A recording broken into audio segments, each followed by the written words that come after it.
So the tree of life only produces life, and the tree of knowledge of good and evil only produces death. The tree of life will never produce death. The tree of knowledge of good and evil will never produce life.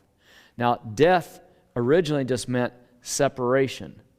It was distortion, corruption, all that is included in death, but it originally just meant a separation. Just like when we die, we don't cease to exist, but our soul leaves, or our spirit leaves our body, and they disconnect. So death originally meant disconnection, separation. You will never get that from the tree of life. But it's really, I'm belaboring this because we get it, or we think we do, but then we turn right around to the tree of knowledge of good and evil to try to produce intimacy with God. See, that never happens. So Paul, as he was addressing performance and grace, he used several scriptures. He repeatedly warned the Colossians against abandoning their intimate relationship for a religious mindset or a religious performance. Listen to these verses in Colossians.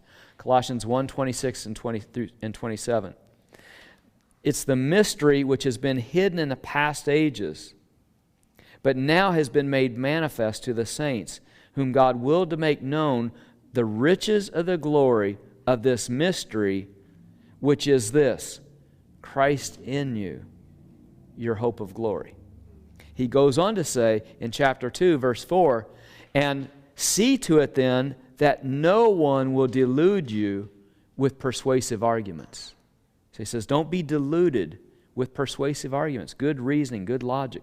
He goes on to say in the same chapter in verse 8, see that no one takes you captive through philosophy or empty deception, according to traditions or elementary principles of the world, basic religious mindsets, rather than according to Christ. He says, don't be taken captive. He says in the same chapter, verses 16 and 17, therefore, let no one act as your judge in regard to, and he begins to list these religious traditions that were going on. He says, don't let people judge you based on these man-made religious traditions.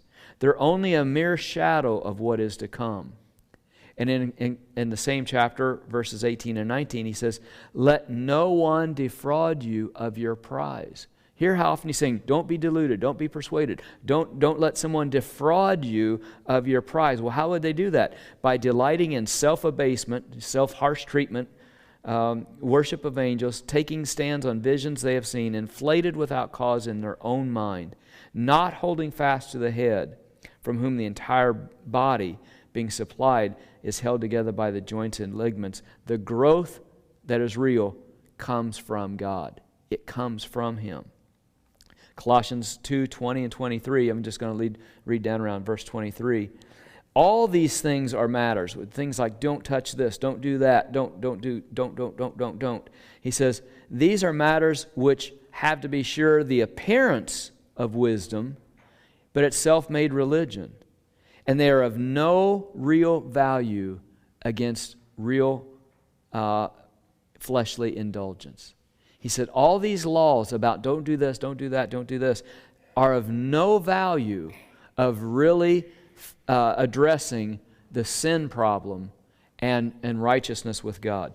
And then the last verse I want to read is Galatians 4:9 that says, but now that you have come to know God, he says, but really it's that you've been known by God. How is it that you want to turn back again to weak and worthless basic religious principles, and you, in so doing, you desire to be enslaved all over again?